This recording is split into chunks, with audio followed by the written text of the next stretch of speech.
ಮಕರ ರಾಶಿಯವರೇ ನಮಸ್ಕಾರ ಸ್ನೇಹಿತರೆ ಕಳೆದ ಕೆಲವು ಸಮಯದಿಂದ ನಿಮ್ಮ ಮನೆಯ ವಾತಾವರಣ ಬದಲಾದಂತೆ ಕಾಣುತ್ತಿದ್ದರೆ, ಮನಸ್ಸಿನಲ್ಲಿ ಕಾರಣವಿಲ್ಲದೆ ಭಕ್ತಿ ಹೆಚ್ಚುತ್ತಿದ್ದರೆ ಅಥವಾ ಪದೇ ಪದೇ ದೇವಿಗೆ ಸಂಬಂಧಿಸಿದ ಕನಸುಗಳು ಬೀಳುತ್ತಿದ್ದರೆ, ಹಾಗಾದರೆ ಇಂದಿನ ಈ ವಿಡಿಯೋ ನಿಮಗಾಗಿಯೇ ಆಗಿದೆ.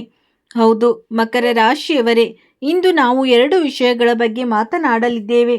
ದೇವಿಯ ಕೃಪೆಯಿಂದ ಪ್ರತಿಯೊಂದು ಮನೆಗೆ ಬರಲಿರುವ ಶುಭ ಸಂಕೇತಗಳು ಮತ್ತು ಸನಾತನ ಪರಂಪರೆಯಲ್ಲಿ ಶುಭ ಎಂದು ಪರಿಗಣಿಸಲಾದ 3 ಕನಸುಗಳ ಬಗ್ಗೆ.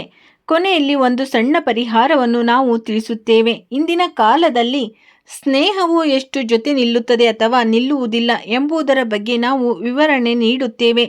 ನೋಡಿ ಸ್ನೇಹಿತರೆ, ನಮ್ಮ ಪರಂಪರೆಯಲ್ಲಿ ಹೇಳುತ್ತದೆ, ಯಾವಾಗ ಮನೆಯಲ್ಲಿ ಪ್ರೇಮ, ಸೇವೆ, ದಯೆ ಮತ್ತು ಶ್ರದ್ಧೆ ಹರಿಯಲು ಪ್ರಾರಂಭಿಸುತ್ತದೆಯೋ ಆಗ ಮಹಾಲಕ್ಷ್ಮಿ ಮತ್ತು ಅನ್ನಪೂರ್ಣೇಶ್ವರಿ ಕೃಪೆ ಹಾಗೂ ಆಶೀರ್ವಾದ ನಮ್ಮ ಕುಟುಂಬದ ಮೇಲೆ ಮೆಲ್ಲನೆ ಸುರಿಯಲು ತೊಡಗುತ್ತದೆ ಎಂದು ನಂಬಲಾಗುತ್ತದೆ. ಇದರ ಅರ್ಥ ಅವರು ನೇರವಾಗಿ ಮನೆಗೆ ಬರುತ್ತಾರೆ ಎಂದಲ್ಲ, ಬದಲಿಗೆ ಅವರ ಆಶೀರ್ವಾದವು ಸುಖ, ಶಾಂತಿ ಮತ್ತು ಸಮೃದ್ಧಿಯ ರೂಪದಲ್ಲಿ ಅನುಭವಕ್ಕೆ ಬರಬಹುದು. ಆದರೆ ಈಗ ನಾವು ಆ ಶುಭ ಸಂಕೇತವೆಂದು ಪರಿಗಣಿಸಲಾಗುವ ಆ 3 ಕನಸುಗಳ ಬಗ್ಗೆ ಮಾತನಾಡೋಣ. ಇವು ಮುಂಬರುವ ದಿನಗಳಲ್ಲಿ ನಿಮ್ಮ ಜೀವನದಲ್ಲಿ ನಡೆಯುವುದು ಕಂಡುಬರುತ್ತದೆ. ಜಾತಕದಲ್ಲಿ ಇಂಥ ಸಂಕೇತ ಸಿಕ್ಕಿದೆ. ಅಚಾನಕ್ಕಾಗಿ ನಿಮ್ಮ ಮನೆಗೆ ದೇವಿ ಬರಲಿದ್ದಾಳೆ ಮತ್ತು ನಿಮ್ಮ ಮನೆ ಸ್ವರ್ಗವಾಗಲಿದೆ. ನಿಮ್ಮ ಜೀವನದಲ್ಲಿ ಯಾವುದಕ್ಕೂ ಕೊರತೆ ಇರುವುದಿಲ್ಲ. ನಿಧಾನವಾಗಿ ಆದರೂ ಸರಿ ನಿಮ್ಮ ಜೀವನ ಧನ್ಯವಾಗುತ್ತದೆ. ನಿಮ್ಮಲ್ಲಿ ಹಣದ ಮಳೆ ಸುರಿಯಲಿದೆ. ನೀವು ಬಯಸಿದಂತೆ ಸಂಪೂರ್ಣವಾಗಿ ಬದಲಾಗುತ್ತೀರಿ. ಸ್ನೇಹಿತರೆ, ಮೊದಲ ಕನಸು ಎಂದರೆ ನೀವು ಸ್ವತಃ ಯಾವುದೋ ದೇವಸ್ಥಾನದಲ್ಲಿ ದೀಪ ಬೆಳಗಿಸುತ್ತಿರುವುದು ಅಥವಾ ದೇವಿ ಮಾತೆ ಚರಣಗಳಿಗೆ ನಮಸ್ಕರಿಸುತ್ತಿರುವುದನ್ನು ಕಂಡರೆ, ಇದನ್ನು ಮನಸ್ಸಿನ ಆಧ್ಯಾತ್ಮಿಕ ಪ್ರಗತಿ ಮತ್ತು ಹೊಸ ಸಕಾರಾತ್ಮಕ ಆರಂಭದ ಸಂಕೇತವೆಂದು ಪರಿಗಣಿಸಲಾಗುತ್ತದೆ. ಇಂಥ ಸಂಕೇತಗಳನ್ನು ನೀವು ಹಗುರವಾಗಿ ತೆಗೆದುಕೊಳ್ಳಲು ಸಾಧ್ಯವಿಲ್ಲ. ಹೌದು ಸ್ನೇಹಿತರೆ, ಇಂಥ ಕನಸು ನಮಗೆ ದೇವರ ಮೇಲಿನ ನಂಬಿಕೆಯನ್ನು ಗಟ್ಟಿ ಮಾಡಲು ಪ್ರೇರಣೆ ನೀಡುತ್ತದೆ. ಸ್ನೇಹಿತರೆ, ಇದಾಗಿತ್ತು ನಿಮ್ಮ ಮೊದಲ ಕನಸು. ಇನ್ನು ಎರಡನೇ ಕನಸಿನ ಬಗ್ಗೆ ಮಾತನಾಡುವುದಾದರೆ, ಕನಸಿನಲ್ಲಿ ತಾವರೆ ಹೂವು, ಸ್ವಚ್ಛ ನೀರು ಅಥವಾ ಬೆಳಕು ಕಂಡು ಬಂದರೆ ಹಲವು ನಂಬಿಕೆಗಳ ಪ್ರಕಾರ ಇದು ಮನೆಯಲ್ಲಿ ಶಾಂತಿ ಮತ್ತು ಒಳ್ಳೆಯ ಅವಕಾಶಗಳು ಬರುವ ಸಂಕೇತವೆಂದು ಪರಿಗಣಿಸಲಾಗುತ್ತದೆ. ಇದರ ಅರ್ಥ ಕಷ್ಟದ ಸಮಯ ನಿಧಾನವಾಗಿ ಹಿಂದೆ ಸರಿಯಬಹುದು ಮತ್ತು ನಿಮ್ಮ ಜೀವನದಲ್ಲಿ ಒಂದಕ್ಕಿಂತ ಹೆಚ್ಚು ಸಂತೋಷಗಳು ಬಾಗಿಲು ತಟ್ಟಬಹುದು. ಆದರೆ ಏನೇ ಆದರೂ ಎಲ್ಲವೂ ಒಳ್ಳೆಯದೇ ಆಗಿರುತ್ತದೆ. ದೇವತೆಗಳ ಇಂಥ ಕೃಪೆ ಪ್ರಾಪ್ತಿಯಾಗಲಿದೆ. ಇದನ್ನು ಜನ್ಮ ಜನ್ಮಾಂತರಗಳವರೆಗೆ ನೀವು ನೆನಪಿನಲ್ಲಿಟ್ಟುಕೊಳ್ಳುತ್ತೀರಿ. ಎರಡನೇ ಕನಸು ಎಂದರೆ ನೀವು ಕನಸಿನಲ್ಲಿ ಪ್ರಸಾದ, ಆರತಿ ಅಥವಾ ದೇವಸ್ಥಾನದ ಗಂಟೆ ಮಧುರ ಧ್ವನಿಯನ್ನು ಕೇಳಿದರೆ ಅದನ್ನು ಅತ್ಯಂತ ಶುಭವೆಂದು ಪರಿಗಣಿಸಲಾಗುತ್ತದೆ. ಇದು ಜೀವನದಲ್ಲಿ ಸಕಾರಾತ್ಮಕ ಆಲೋಚನೆ, ಒಳ್ಳೆಯ ಕರ್ಮ ಮತ್ತು ತಾಳ್ಮೆಯನ್ನು ಕಾಯ್ದುಕೊಳ್ಳಬೇಕು ಎಂಬುದನ್ನು ನೆನಪಿಸುತ್ತದೆ. ಸ್ನೇಹಿತರೆ, ನೆನಪಿಡಿ, ಬರೀ ಕನಸುಗಳನ್ನೇ ನಂಬಿ ಕುಳಿತುಕೊಳ್ಳುವುದು ಸರಿಯಲ್ಲ.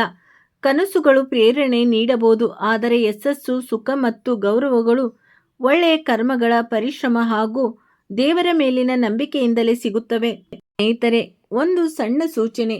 ನಿಮ್ಮ ಜೀವನದಲ್ಲಿ ಎಂಥದ್ದೇ ಸಮಸ್ಯೆಗಳಿದ್ದರೂ ಸ್ಕ್ರೀನ್ ಮೇಲೆ ಕಾಣುತ್ತಿರುವ ಗುರೂಜಿಯವರಿಗೆ ಕರೆ ಮಾಡಿ ನಿಮ್ಮ ಸಮಸ್ಯೆಗಳನ್ನು ಬಗೆಹರಿಸಿಕೊಳ್ಳಬಹುದು. ಗುರೂಜಿಯವರು ವಿದ್ಯೆ, ಉದ್ಯೋಗ, ವ್ಯಾಪಾರ, ಗಂಡ ಹೆಂಡತಿ ಕಲಹ, ಅತ್ತೆ ಸೊಸೆ ಕಲಹ, ಮದುವೆ ವಿಳಂಬ, ಸಂತಾನ ಸಮಸ್ಯೆ, ಶತ್ರು ಕಾಟ, ವಶೀಕರಣ, ನಿಮ್ಮ ಯಾವುದೇ ಸಮಸ್ಯೆಗಳಿದ್ದರೂ ತುಳುನಾಡಿನ ದೈವಾರಾಧನೆಯಿಂದ ಹಾಗೂ ಶ್ರೀ ಸಾಯಿಬಾಬಾ ದೈವಿಕ ಶಕ್ತಿಯಿಂದ ಶೀಘ್ರ ಶಾಶ್ವತ ಪರಿಹಾರ ಮಾಡಿಕೊಡುತ್ತಾರೆ. ಈ ಸಮಯದಲ್ಲಿ ನಿಮ್ಮ ಜೀವನದಲ್ಲಿ ಬರಲಿರುವ ಬದಲಾವಣೆ ನಿಮ್ಮನ್ನು ಸಂಪೂರ್ಣವಾಗಿ ಐಶ್ವರ್ಯವಂತರನ್ನಾಗಿ ಮಾಡಲು ಬಂದಿದೆ.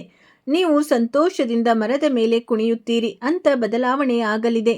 ಇಂತಹ ಕನಸು ನನಸಾಗಲಿದೆ. ನೋಡಿ, ಜನರು ಹೊಟ್ಟೆ ಕಿಚ್ಚು ಪಡುವುದು ಸಹಜ. ಕೆಲವರು ನಿಮ್ಮ ಸರಿ ಸಮಾನರಾಗಿ ನಿಲ್ಲಲು ಸಾಧ್ಯವಾಗದೆ ನಿಮ್ಮ ಮೇಲೆ ಸುಮ್ಮನೆ ಉರಿಯುತ್ತಾರೆ. ನಿಮ್ಮೊಂದಿಗೆ ಪದೇ ಪದೇ ಸ್ಪರ್ಧೆ ಮಾಡುತ್ತಾರೆ. ಆದರೆ ನೀವು ಕೇವಲ ಮುಂದೆ ಸಾಗುವ ಬಗ್ಗೆ ಯೋಚಿಸಬೇಕು. ಹೊಸ ಕ್ಷೇತ್ರಗಳಿಂದ ಹಣ ಗಳಿಸುವ ಬಗ್ಗೆ ಆಲೋಚಿಸಬೇಕು. ಒಂದು ಸಣ್ಣ ಆದರೆ ಮಹತ್ವದ ಕಥೆಯನ್ನು ನಾನು ನಿಮಗೆ ಹೇಳುತ್ತೇನೆ.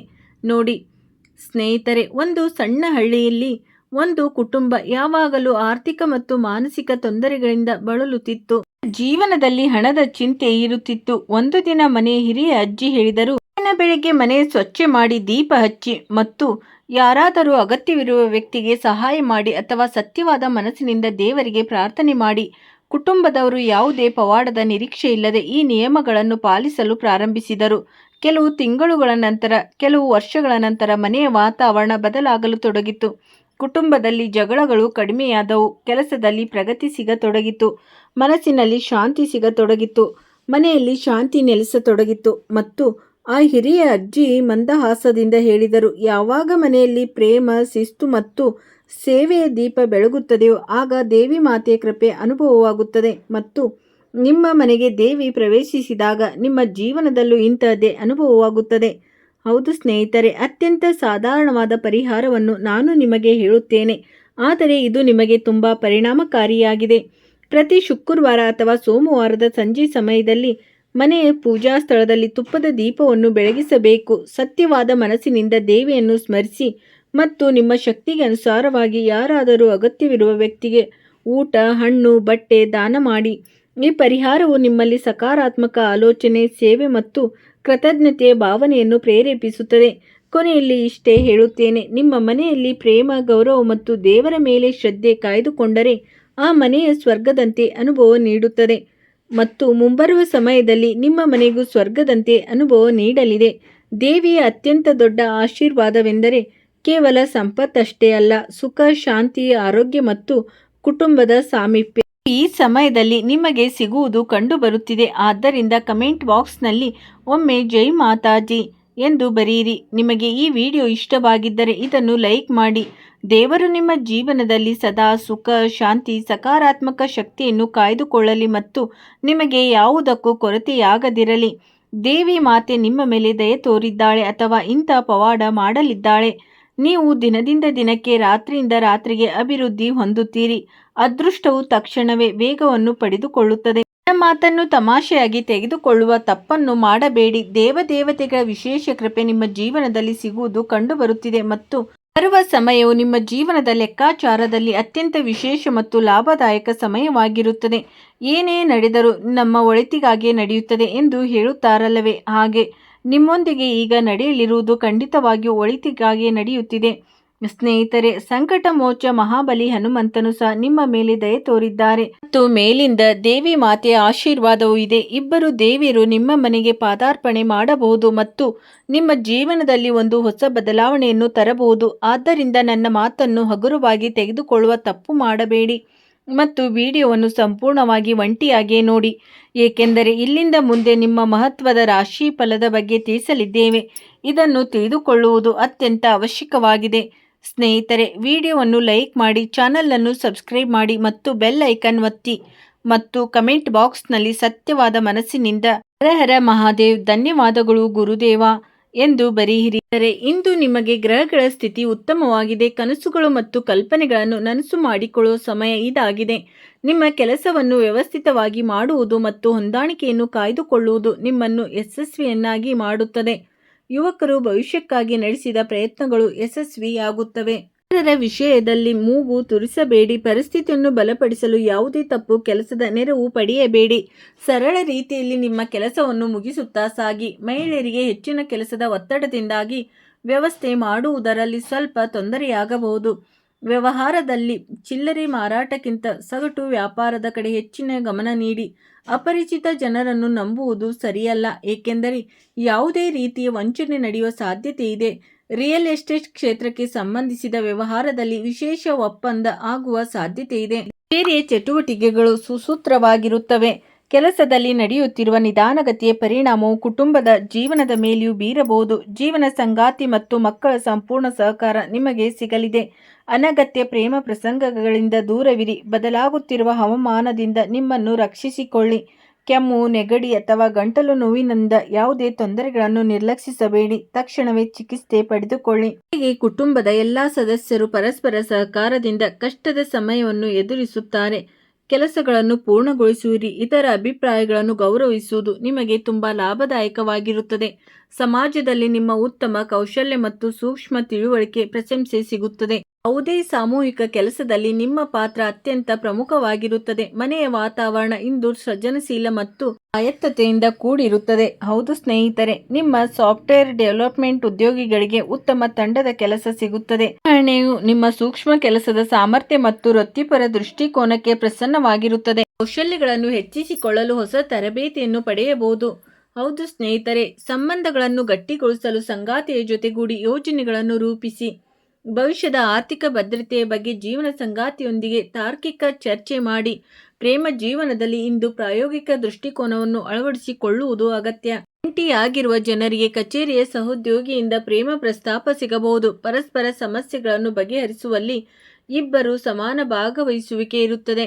ಫಿಟ್ನೆಸ್ಗಾಗಿ ವೃತ್ತಿಪರ ತರಬೇತುದಾರರ ಸಲಹೆ ಪಡೆಯುವುದು ಲಾಭದಾಯಕವಾಗಿರುತ್ತದೆ. ಸ್ನೇಹಿತರೆ, ನಾಳೆಯ ಸಮಯವು ನಿಮಗೆ ಅನುಕೂಲಕರವಾಗಿರುತ್ತದೆ. ಯಶಸ್ಸು ಸಿಗುತ್ತದೆ. ಧ್ಯಾನ, ಎಚ್ಚರಿಕೆಯಿಂದ ಕೆಲಸ ಮಾಡಬೇಕಾಗುತ್ತದೆ ಮತ್ತು ಅಸಹಕಾರ ಇರುತ್ತದೆ ಹಾಗೂ ವೆಚ್ಚಗಳು ಹೆಚ್ಚಾಗುತ್ತವೆ.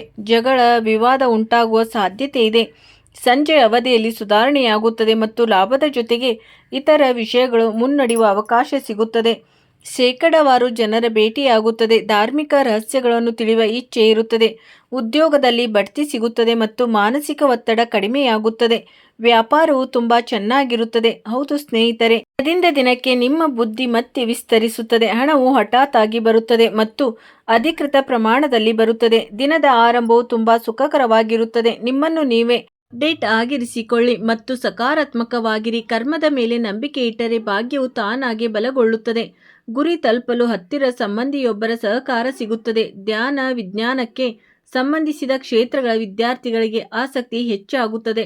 ಕೆಲವು ನಕಾರಾತ್ಮಕ ಆಲೋಚನೆಯುಳ್ಳ ಜನರು ನಿಮ್ಮನ್ನು ಟೀಕಿಸಬಹುದು ಅಥವಾ ನಿಂದಿಸಬಹುದು. ಆದರೆ ಚಿಂತಿಸಬೇಡಿ, ನಿಮಗೆ ಯಾವುದೇ ನಷ್ಟವಾಗುವುದಿಲ್ಲ. ಹಣಕಾಸಿಗೆ ಸಂಬಂಧಿಸಿದ ವಹಿವಾಟು ಮಾಡುವಾಗ ಬಹಳ ಎಚ್ಚರಿಕೆ ವಹಿಸಿ.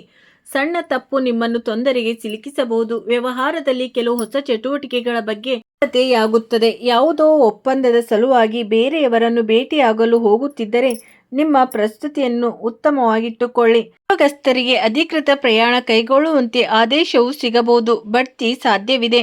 ಸ್ನೇಹಿತರೆ, ನಿಮ್ಮ ದಿನಚರಿ ಮತ್ತು ಆಹಾರ ಪದ್ಧತಿಯನ್ನು ವ್ಯವಸ್ಥಿತವಾಗಿಟ್ಟುಕೊಳ್ಳಿ. ಆರೋಗ್ಯದ ಬಗ್ಗೆ ಜಾಗರೂಕರಾಗಿರಿ ಮತ್ತು ಎಚ್ಚರಿಕೆಯಿಂದಿರುವುದು ಅಷ್ಟೇ ಮುಖ್ಯ. ಹೌದು ಸ್ನೇಹಿತರೆ, ನೋಡಿ, ಆತಂಕ ಮತ್ತು ಖಿನ್ನತೆಯಿಂದ ಪಾರಾಗಲು ಥೆರಪಿಸ್ಟ್ ಅವರನ್ನು ಭೇಟಿಯಾಗಿ. ನಿದ್ರಾಹೀನತೆಯಿಂದ ಪಾರಾಗಲು ಮಲಗುವ ಮುನ್ನ ಧ್ಯಾನ ಮಾಡಿ. ಪೌಷ್ಟಿಕ ಆಹಾರವನ್ನು ಆಯ್ಕೆ ಮಾಡಿ. ಹಾಗಿದ್ದರೆ ಸ್ನೇಹಿತರೆ, ಇಂದು ನಿಮ್ಮ ಅದೃಷ್ಟದ ಬಣ್ಣ ಗ್ರೇ ಆದರೆ ಅದೃಷ್ಟದ ಸಂಖ್ಯೆ 4. ಹಾಗಾದರೆ ಬನ್ನಿ, ಶಿವಲಿಂಗಕ್ಕೆ ಹಾಲು ಮೊಸರು ಅರ್ಪಿಸಿ ಮತ್ತು ನೈವೇದ್ಯ ಮಾಡಿ. ಸ್ನೇಹಿತರೆ, ಮುಂದಿನ ವಿಡಿಯೋದಲ್ಲಿ ಮತ್ತೆ ಸಿಗೋಣ. ಅಲ್ಲಿವರೆಗೂ ನೀವು ನಿಮ್ಮ ಕಾಳಜಿ ವಹಿಸಿ. ನಿಮ್ಮ ದಿನ ಶುಭವಾಗಿರಲಿ. ಸ್ನೇಹಿತರೆ, ವಿಡಿಯೋ ನೋಡಿದ್ದಕ್ಕಾಗಿ ಧನ್ಯವಾದಗಳು.